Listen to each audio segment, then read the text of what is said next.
तदा कंकड़ मोक्षणम कृत्वा देखो कितनी सुंदर बात कही है। अब यही तो आनंद है।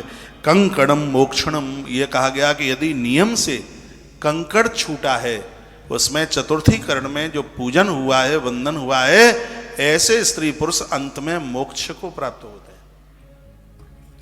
ये वर्णन है, वो मोक्ष को प्राप्त होते हैं। अंत में प्राण छूटने में कष्ट नहीं होता, परेशानी नहीं होती। ये इस नियम का भैया वर्णन किया गया है। आनंद हो गया। ओम विष्णवे नमः जब कंकड़ छूटा जाता है तो 3 बार बोला जाता है, ओम विष्णवे नमः, ओम विष्णवे नमः, ओम विष्णवे नमः। इत आचार्य ब्रूयातम विष्णु प्रार्थयेत, भगवान विष्णु की प्रार्थना की जाती है।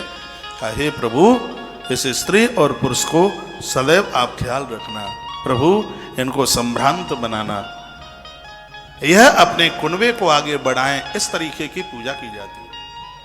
हम तो तुलसी वन आश्रम में चलने वाले इस गुरुकुल में इन बच्चों को ये संपूर्ण पूरे कर्मकांड की वेदोक्त भाषा की ये पूरी दीक्षा दी जाएगी। जिस संस्कृति का आज अभाव हो रहा है, परमात्मा की कृपा से एक बार इसको फिर खड़ा कर देंगे पूरी दुनिया में।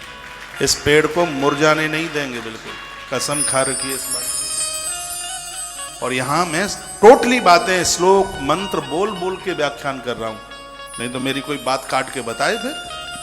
यदि मैं ठीक नहीं बोल रहा हूं तो कोई प्रमाण हो किसी के पास तो काट के बताए। मैं ग्रंथ लेकर के बैठता हूं। जो शास्त्रोक्त बातें हैं उन्हीं बातों को यहां से बोला जाता है। बोलो भक्तवत्सल भगवान की जय, श्री हनुमान जी महाराज की जय। तब वर कहता प्रादात कृपता कर्म प्रभात रेशु ये तस्मणा देव विष्णु संपूर्ण, वो भगवान को प्रणाम करता हुआ, वंदन करता हुआ ये कहता है कि हम पति और पत्नी दोनों, मैं और मेरी भार्या दोनों धर्म कर्म यज्ञ क्रियादिषु यज्ञ के द्वारा हम ऐसी संतान को प्राप्त करेंगे जिस संतान के द्वारा देवता और पितर वो दोनों के दोनों अति प्रसन्न हो।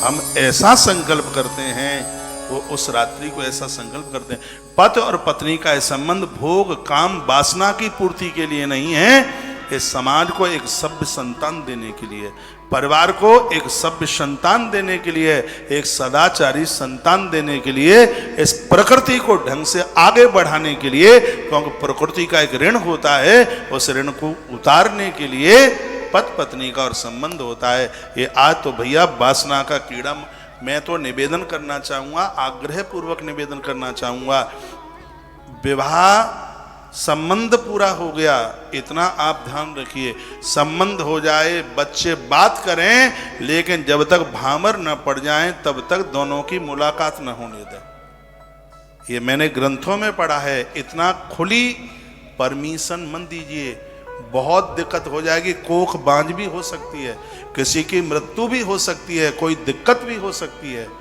बात करें बच्चे, आजकल तो संग में मोबाइल भी जाते हैं, बात करते ही है, लेकिन इतनी खुली छूट नहीं कि उनको आप छोड़ ही दें बिल्कुल, तो ये एक बहुत बड़ा दुराघात हो जाएगा। मेरी बात हो सकता है कि मिर्च से भी ज़्यादा कड़वी लग रही हो, लेकिन अब मैं क्या करूं, मुझ जैसे आदमी के लिए बोलना जरूरी होता है, क्योंकि विस्तार पूर्वक महात्मा गर्ग ने तो बहुत इसके ऊपर विस्तार किया।